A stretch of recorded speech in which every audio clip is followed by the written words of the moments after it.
ডাল চিংড়ির ভর্তা বানাবো, তাই ডালটাকে আগে ভালো করে ধুয়ে এর মধ্যে জল, তেল, নুন আর লঙ্কা রয়েছে ফাটানো, তার সাথে আমি কুচনো কিছু পেঁয়াজ দিয়ে দিলাম। এখন এটা সেদ্ধ হচ্ছে, এটা মাখো মাখো হয়ে যাবে, তারপরে দেখাচ্ছি কি কি প্রিপারেশন করতে হবে।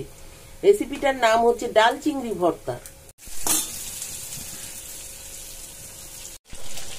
হ্যাঁ, এরপরে এই যে চিংড়িগুলোকে এরকম কুচি করে এটা ভাজতে হবে, নুন হলুদ যেরকম মাখাতে হয় নুন হলুদ দিয়ে মাখিয়ে, এবং ভেতরের কালো যে ওদের ময়লাটা আছে কিন্তু চিংড়ির অবশ্যই ফেলবেন। আচ্ছা, এটাকে এইভাবে মেখে চুকে এটাকে কিন্তু ভাজতে হবে।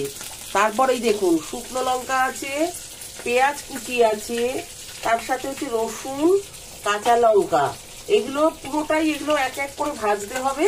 এবং সবার শেষে ডালের সাথে সব ভাজাগুলো নিয়ে আর এই ধনেপাতা দিয়ে মেখে সঙ্গে একটু সর্ষের তেল দিতে হবে।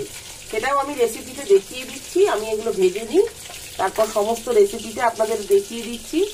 এভাবেই কিন্তু ডাল চিংড়ির ভর্তাটা হয়। রেসিপিটা আরেকটু দেখাচ্ছি, চলুন।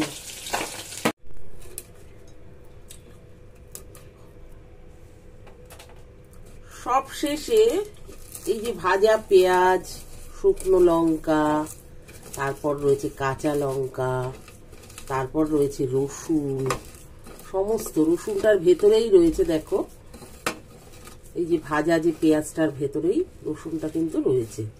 এইভাবে ঠিক স্ম্যাশ করতে হবে। এবং সাথে পড়বে হচ্ছে চিংড়ি মাছ। স্ম্যাশটা দেখে নাও, এইভাবেই চটকে স্ম্যাশ করতে হবে। আচ্ছা, সাথে পড়বে হচ্ছে চিংড়ি মাছ। আচ্ছা, এরপরে দিয়ে দেব ডাল। ডালটাকে একদম টানা টানা করে একদম সেদ্ধ করবে।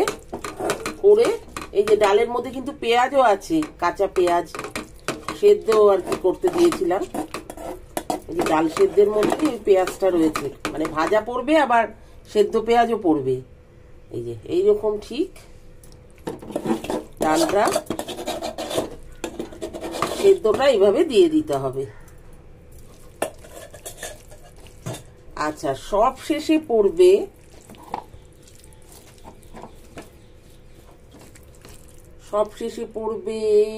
যে কাঁচা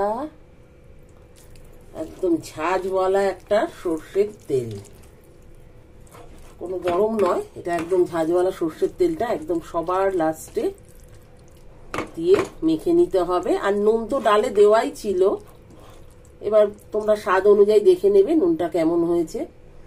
এইবার দেখো, এটা হচ্ছে ডাল চিংড়ির ভর্তা, খেতে অসম্ভব সুন্দর ভালো।